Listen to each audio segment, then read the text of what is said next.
Welcome to the Mind Spark, bringing you the latest news from around the world. The news arrived quietly, almost like a distant rumble before a storm. A digital tremor on July 3, 2025. Walmart to cease all U.S. operations effective immediately. The words flashed across screens, surreal and impossible to process. At first, disbelief reigned. Was it a hoax? People scrolled, refreshed, and checked multiple sources hoping for a correction or a sign it was all a mistake.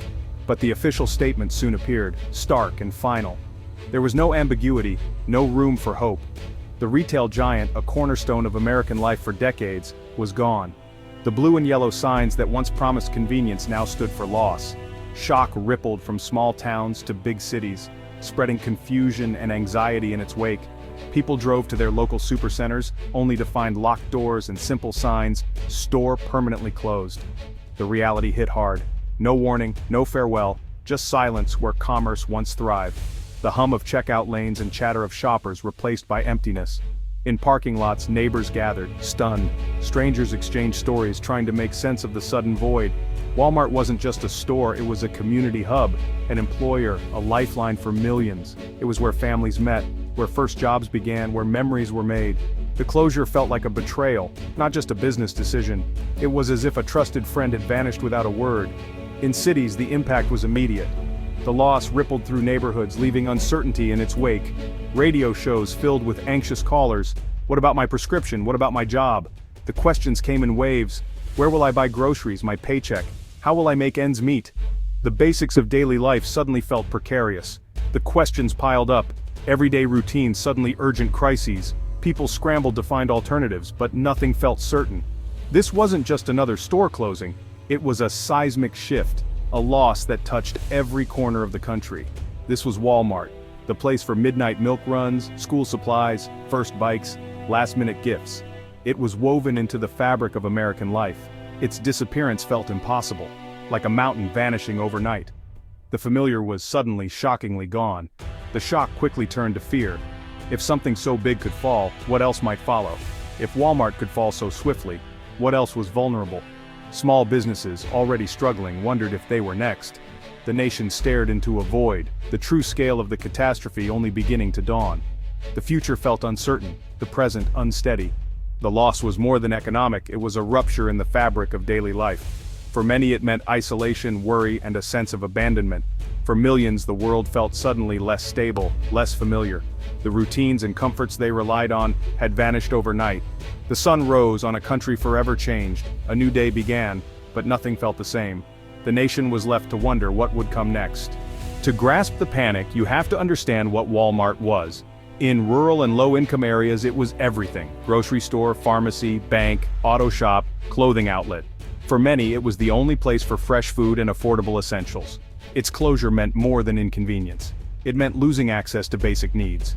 Walmart's promise of everyday low prices wasn't just a slogan, it was survival for millions. Families, seniors, single parents all relied on those savings. Beyond economics, Walmart was a social anchor, a place to meet neighbors, exercise, get a first job. Its absence left a social and economic vacuum. The company had made itself indispensable, and in doing so, made the nation vulnerable. With Walmart gone, millions realized just how much they depended on a single corporate pillar. The morning after the closures, people gathered at locked doors, not in protest, but in mourning. There was a heavy silence, a sense of disbelief hanging in the air as neighbors exchanged worried glances, unsure of what to do next. Parking lots, once bustling with life and activity, were now silent and eerily empty. The familiar hum of engines and chatter was replaced by a stillness that felt unnatural. For many, Walmart was more than just a store. It was a ritual, a part of their weekly rhythm, a place where families bonded over errands and neighbors caught up in the aisles. Its sudden loss was deeply disorienting, a piece of community identity gone overnight. The absence left a void that was felt by everyone, young and old. For 1.6 million employees, the news was devastating. Jobs vanished overnight with no severance, no transition. Many workers, some with decades of service, were left with nothing but uncertainty. Panic set in: mortgages, rent, food. How would families cope? The sudden loss of income sent shockwaves through households, forcing difficult conversations and immediate sacrifices. The fallout spread beyond jobs. Pharmacies, banking centers, auto shops all shuttered. Essential services that people relied on daily were suddenly inaccessible. Prescriptions were trapped behind locked doors. Critical services gone. For many, this meant missed medications and growing anxiety about their health and well-being. The iconic blue and yellow signs became bleak symbols of crisis, reminders of what was lost and the uncertainty that now loomed over entire towns. Once a sign of progress and prosperity, Walmart's closure now marked a national breakdown, a turning point that no one saw coming. The empty stores stood as monuments to a lost era of stability, their vacant shelves echoing with memories of better days. Routines shattered, communities faced a new, uncertain reality. The future felt fragile, and the path forward was unclear for everyone. The familiar had vanished, leaving only questions and a lingering sense of loss that would not soon fade. How could this happen? The answer, a perfect economic storm. Aggressive tariffs on Chinese imports imposed by the Trump administration upended Walmart's global supply chain. Walmart's low prices depended on cheap goods from China. The new tariffs, up to 60%, made that impossible. Costs soared. Absorb them and go bankrupt or raise prices and betray customers? There was no good option. Executives warned Washington their customers couldn't afford higher prices. When tariffs hit, profit margins evaporated. The company faced unsustainable losses. In frantic meetings, the board chose closure over becoming a high-cost retailer. The shutdown was a message. The global economy's interdependence had become its greatest vulnerability. Tariffs meant to protect had instead broken the backbone of American retail. Walmart's closure was the first domino in a national economic collapse. What seemed like just another store shutting its doors quickly became a symbol of something much larger unraveling across the country. Small businesses that depended on Walmart, trucking, cleaning, security, lost their biggest client overnight. For many, Walmart was their lifeline, and without it, their futures became uncertain.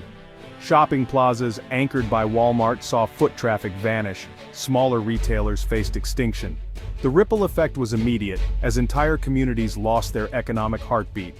Nationally, Walmart was the largest customer for countless suppliers. Factories and farms across America relied on Walmart's massive orders to keep their doors open. Orders were canceled, factories halted, layoffs began. Workers who had never worried about their jobs suddenly found themselves facing unemployment. The shockwave hit Wall Street. Investors and analysts scrambled to understand the scale of the disaster. Walmart's stock became worthless, and panic spread. The unthinkable had happened, and the market was in freefall. Investors realized if Walmart could fall, no company was safe. Confidence evaporated, and fear took its place. Stocks for suppliers, logistics, and other retailers plummeted. The entire supply chain was thrown into chaos with no clear end in sight. The Dow Jones suffered its largest single-day drop ever. Decades of growth were wiped out in hours. Banks holding loans and mortgages tied to Walmart faced massive defaults. The financial sector braced for a wave of bankruptcies. Commercial real estate values cratered, sparking a banking crisis. Empty buildings became a common sight in cities and towns alike. The Federal Reserve intervened, but the damage was done. Emergency measures could only slow the bleeding, not stop it. The fall of one company exposed deep vulnerabilities in the entire economic structure. The illusion of stability was shattered. From small towns to Wall Street, the system was shaken to its core. The aftershocks would be felt for years, as America struggled to rebuild and rethink its future. The global supply chain, once a marvel, collapsed overnight. Cargo ships bound for Walmart were stranded, warehouses filled with unsellable goods. The human cost was global. In Asia, factories lost orders, workers lost jobs, entire cities faced economic ruin. The tariffs meant to punish China unleashed worldwide misery. In the US, scarcity became the new normal. Target, Costco, and others couldn't absorb Walmart's demand. Shelves emptied, prices soared. The era of abundance was over. Panic buying and hoarding made shortages worse. The public's sense of security was shattered. The assumption that you could always get what you needed was gone. The invisible system that sustained American life had broken. No one knew how or if it could be fixed. The crisis was now global and deeply personal. As chaos spread, the nation looked to Washington for answers, and found only confusion. The administration, caught off guard, blamed Walmart's business model, refusing to accept responsibility for the tariffs. Congress was paralyzed by partisan bickering. Emergency sessions devolved into shouting matches. No consensus emerged. Repeal tariffs, bail out suppliers, aid the unemployed. Every idea met opposition. State governors declared emergencies, but their efforts were patchwork and insufficient. Public faith in institutions plummeted. The government seemed powerless. The message was clear: you are on your own. The administration floated vague ideas, patriot retailer initiatives, relief packages, but nothing concrete. The response was a case study in institutional failure. At a moment of national peril, leadership was absent and trust was broken. The fall of Walmart ended an era and forced a national reckoning. The relentless pursuit of low prices and global supply chains had created both efficiency and fragility. Empty big-box stores became monuments to a broken promise. Communities abandoned by corporations and government turned inward. Local food swaps, farmers markets, and small businesses began to fill the void. A new conversation emerged: the value of local production, resilience, and economic diversity. The transition was painful but overdue. The scars of the shutdown will last a generation. America's sense of abundance was replaced by vulnerability and a search for new values. The reckoning has begun, and the path forward remains uncertain.